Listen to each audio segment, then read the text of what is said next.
Memories of Murder adalah film detektif asal Korea yang disutradarai oleh Bong Joon-ho, sutradara yang sama dengan film Parasit. Kalian juga pastinya kenal. Mengangkat kisah nyata tentang pembunuh berantai pada perempuan untuk dijadikan pelampiasan nafsu. Bahkan nih guys, ketika film ini dibuat pun nyatanya pembunuhnya belum tertangkap. Sampai pada tahun 2019 kemarin, mungkin dia lagi apes, akhirnya bisa tertangkap juga. Kalian bisa bayangin aja deh guys, kasus ini tahun 86, film ini dibuat di tahun 2003, dan baru 2019 penjahatnya bisa tertangkap. Gila kan, hebat kali itu penjahatnya bisa buron bertahun-tahun.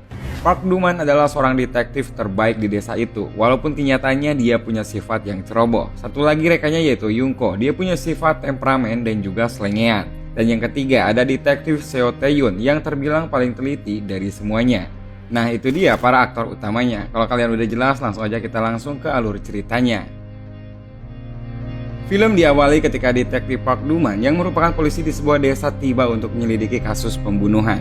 Di sana, tepatnya di sebuah ladang, ia menemukan mayat yang tergeletak di gorong-gorong dengan posisi tangan terikat dan sudah digerumuti semut. Di sisi lain, anak-anak justru malah memainkan barang bukti yang berupa pakaian korban. Dari sinilah awal mula kasus pembunuhan yang tidak disangka-sangka yang nantinya bakal berubah menjadi teror menakutkan bagi para gadis di desa itu. Keesokan harinya, detektif Park pun mulai menginterogasi beberapa orang yang pernah dekat dengan korban, yang mungkin saja meninggalnya ada hubungannya dengan orang-orang terdekatnya. Namun, belum juga tuntas kasus ini, keesokan harinya tiba-tiba ia harus dikejutkan dengan penemuan mayat seorang wanita yang diikat dan disumpal dengan celana dalamnya. Dan sesampainya di TKP yang berada di sebuah ladang, ia pun marah-marah karena tim forensik belum datang dan sedangkan warga di sana sudah ramai berkerumun. Ya tentu saja, hal ini menyulitkan penyelidikan.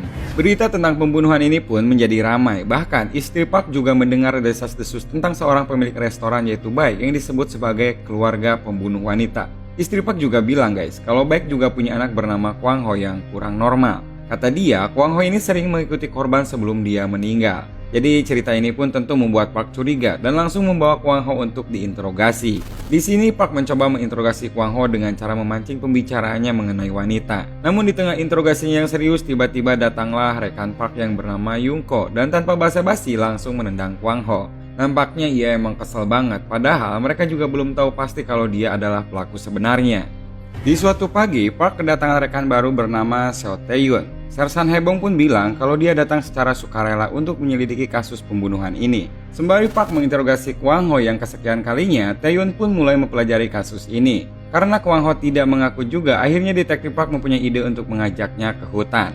Di sini, Park mulai memancing emosi Kwang Ho dengan harapan ia terpengaruh dan bisa mengaku. Ketika Park mulai bicara soal korban kedua yang sering diikuti oleh Kwang Ho ini, dengan sedikit paksaan ia pun menjelaskan dengan detail bagaimana dia membunuh wanita tersebut. Dia bicara soal mencekik lalu melucuti bajunya dan memakaikannya lagi. Meski kelihatannya sudah mengaku, namun Tae-yoon tidak merasa teryakinkan sehingga tetap mempelajari kasus tersebut hingga malam. Keesokan harinya, detektif Park pun mengadakan reka adegan sekaligus diliput oleh jurnalis. Dengan bangganya, Park dan Sersan pun berfoto untuk keperluan wartawan. Namun di sini detektif Tae-yoon merasa ada yang janggal. Tae-yoon menyadari kalau tangan Kwang Ho cacat dan ia berpikir tidak mungkin dapat melakukan pembunuhan seperti mencekik dan sebagainya. Namun kecurigaan ini belum cukup. Akhirnya Kwang Ho pun tetap pergi ke TKP. Dan sampainya di TKP, ternyata keadaan malah menjadi kacau. Karena Kwang Ho di sini melihat ayahnya dan berteriak histeris. Begitu juga dengan ayahnya yang berteriak kalau Kwang Ho telah disiksa supaya mengaku. Kepolisian pun akhirnya terpojok di sini dan langsung membawa Kwang Ho pergi dan membebaskannya. Kegagalan Park dan kawan-kawan ternyata membuat Sersan Haebong ini dimutasi dan diganti oleh Dong Chul. Di hari pertamanya, ia pun menyuruh detektif Park untuk menjelaskan sampai mana perkembangan investigasi pembunuhan ini. Namun di sini Dong Chul kurang puas karena ternyata perkembangannya masih sangat jauh dari yang diharapkan. Hanya satu atau dua petunjuk yang penting kalau ternyata pembunuhan ini selalu terjadi di sekitaran jam 12 malam. Keesokan harinya, Dong Chul pun mengajak semua detektif untuk ke TKP pertama. Di sini ia bertanya apakah ada kesamaan dari setiap korbannya, dan menurut detektif Tae-yoon, tersangka hanya beraksi ketika hujan dan ketika korbannya mengenakan baju merah. Dia pun juga bilang kalau ada korban ketiga yang belum mereka temukan, yaitu Hyun Sun. Park di sini tidak percaya soal dugaan Tae-yoon sambil bilang kalau Hyun Sun lagi di Korea. Namun pemaparan Tae-yoon yang runtut dari mulai data orang hilang, warna pakaian sampai cuaca hujan saat malam ia menghilang membuat Dong Chul mulai percaya. Apalagi Taehyun sempat menebak soal lokasi korban ketiga ini. Setelah diberi izin, akhirnya Taehyun pun mulai penyisiran dan benar saja ternyata mereka menemukan korbannya. Setelah dibawa ke rumah sakit, mereka semua di sini mulai menyadari kalau korban ini diikat dengan simpul yang sama seperti korban sebelumnya. Wajahnya ditutup dengan celana dalam korban serta lehernya dicekik dengan barang-barang korban, dan semua itu sama dengan yang dialami korban sebelumnya. Setelah kejadian itu, mereka pun sepakat untuk menjebak pelaku. Dan ketika turun hujan, mereka pun menurunkan wanita sebagai umpan. Namun sayang sekali pelaku tidak muncul dan mereka akhirnya berteduh di sebuah pos bersama dengan dua anak SMP yang kebetulan berteduh di sana. Sementara itu, di tempat lain ada seorang wanita yang diminta untuk menjemput pacarnya. Di tengah perjalanan, ia pun mendengar siulan yang misterius. Dan hal ini pun membuatnya khawatir dan mulai memperhatikan sekitar. Namun naas guys, dia tertangkap dan keesokan harinya wanita ini pun ditemukan tewas. Tetapi ada yang berbeda di sini, tidak seperti korban sebelumnya yang memakai baju warna merah. Di sini korban menggunakan baju warna lain. Tapi tetap saja para detektif menyimpulkan kalau pembunuhnya sama, karena korban mulutnya disumpal dengan celana dalam dan simpulnya juga sama dengan korban sebelumnya. Nah, di sela-sela mereka berdiskusi, salah satu anggota di sana menemukan pola lain yang mengarah ke pelaku. Jadi, setiap pembunuhan terjadi, stasiun radio favoritnya selalu memutar lagu Sad Letter yang di-request oleh seseorang. Dan dia juga bilang kalau tadi malam lagu itu sempat diputar bersamaan dengan kejadian pembunuhan. Dari info ini, Detektif Park pun dan teman-temannya langsung ditugaskan untuk pergi ke stasiun radio tersebut dan menanyakan surat permintaan lagu dengan harapan bisa terlacak dari mana surat itu dikirimkan.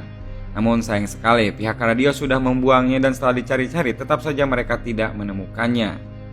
Di suatu malam, Park berinisiatif untuk menyelidiki TKP yang terakhir bersama rekannya. Kebetulan juga Taehyun datang ke tempat ini dengan niat yang sama. Beberapa saat kemudian, mereka melihat pria nggak dikenal datang ke tempat itu untuk bercoli-coli ria dengan pakaian dalam wanita.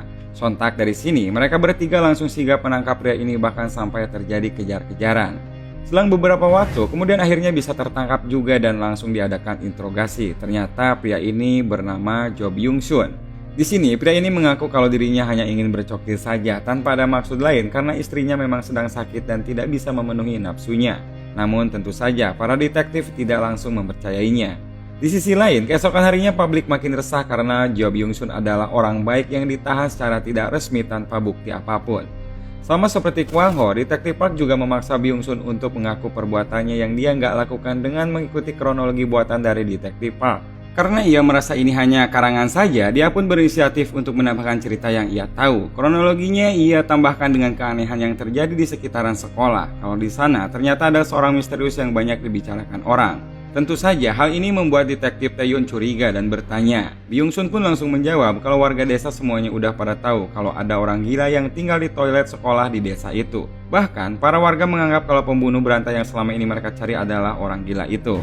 Besoknya, Taehyun langsung mengunjungi sekolah tersebut dan mulai bertanya kepada salah satu murid yang ada di sana. Dan ternyata ceritanya benar, murid itu juga bercerita tentang wanita gila yang tinggal di toilet sekolahnya dan suka berkeliaran ketika malam.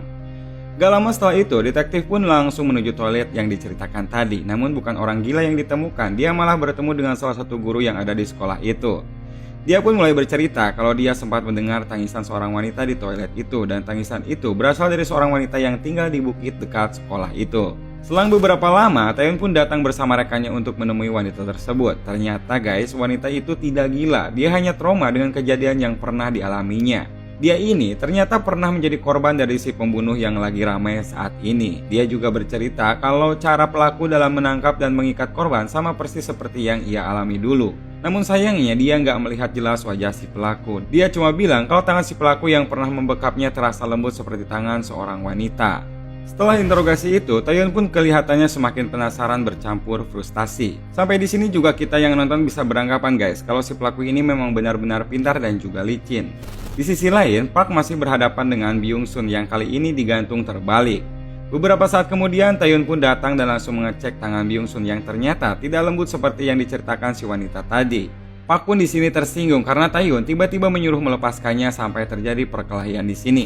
Namun perkelahian ini tidak berlangsung lama guys, karena lagu Sad Letter tiba-tiba terdengar di radio. Dan saat itu kebetulan juga sedang terjadi hujan. Semua anggota pun mulai panik. Taehyun juga langsung menelpon pihak radio untuk menanyakan surat permintaan lagu, tapi sialnya malah dianggap sebagai penelpon iseng. Sedangkan sersan yang meminta bantuan juga tidak mendapatkan hasil karena para anggota kepolisian lain sedang sibuk mengurusi demo di kota lain. Dan akibatnya petunjuk-petunjuk semua itu ternyata benar dan korban pun tidak terelakkan. Keesokan harinya saat di forensik, mereka menemukan hal yang cukup janggal. Di dalam kemaluan wanita ini ditemukan 9 potongan buah persik. Penemuan ini membuat Park dan Taehyun lemas, bahkan Park sampai merobek buku miliknya yang berisi kumpulan terduga. Di saat itu juga anggota lainnya menelepon mereka dan berkata kalau dia sudah menemukan kartu pos orang yang kemarin merequest lagu Sad Letter. Orang itu ternyata bernama Park Hyunju dan alamatnya juga tertera di sana. Park dan Taehyun pun langsung pergi ke alamat tersebut dan menemukan ibu kos Hyunju yang memberitahukan kalau Hyunju sedang bekerja di suatu pabrik. Dan singkat cerita, mereka pun berhasil menangkap Hyunju dan langsung melanjutkan interogasi kepadanya. Hal yang pertama Taehyun lihat adalah tangannya. Ternyata cocok seperti yang wanita tadi katakan. Mereka pun juga menanyakan kapan dia mulai tinggal di desa. Dan Hyunju pun menjawab September, yang dimana tak lama sebelum terjadi pembunuhan pertama. Mereka juga bertanya soal lagu Sad Letter dan Hyunju mengaku kalau ia sengaja merequest lagu tersebut ketika hujan. Yang lebih mencurigakannya guys, dia ini tidak tahu soal lagu terakhir yang diputar di radio kemarin. Jadi jelasnya begini, pembunuhan terakhir itu kan terjadi antara 7.30 sampai jam 8 malam. Sedangkan lagu ini diputar pada jam 7.30-an. Dia bilang mendengarkan radio ini sampai akhir, yang berarti itu sampai pada jam 8. Lalu kenapa dia nggak tahu lagu terakhir padahal si penyiar selalu menyebutkan setiap judul lagu yang diputar? Berarti setelah dia mendengarkan lagu itu, dia pun pergi keluar untuk melakukan sesuatu. Jadi dugaannya seperti itu. Suasana semakin intens ketika Taehyun menunjukkan buah persik dari korban tadi. Hyunju berteriak menyangkal dan Yungko langsung terpancing dan menendangnya. Akibatnya, Sersan Dongchul pun langsung melarang Yungko untuk jangan pernah masuk lagi ke ruang interogasi. Sambil merasa frustasi, Taehyun pun mulai berencana untuk menangkap Hyunju dengan cara memaksanya untuk mengaku seperti yang Park lakukan sebelumnya ke Kwang Ho. Dan bicara soal Kwang Ho, mereka pun mulai sadar kalau ternyata pengakuan mencekik dan membunuh waktu itu ternyata adalah cerita sebenarnya. Biar lebih jelas lagi, jadi gini guys, takutnya kalian lupa. Dari awal kan Kwang Ho ini adalah seorang anak kurang normal yang sering menguntit para wanita. Dan kebetulan waktu itu Kwang Ho menguntit wanita yang menjadi korban kedua. Jadi cerita yang ia sampaikan waktu diinterogasi sama Park di hutan itu adalah cerita pembunuhan sebenarnya yang ia lihat secara tidak sengaja ketika ia menguntit korban. Paham ya guys? Dari sini Park dan Taehyun pun tersadar kalau Kwang Ho adalah kunci dan satu-satunya saksi yang melihat jelas siapa pelaku dan bagaimana kejadian pembunuhan itu terjadi. Mereka pun langsung ke rumah Kwang Ho tapi tidak menemukannya. Malahan Park menemukan Yungko yang sedih setelah dimarahi oleh Dongchul.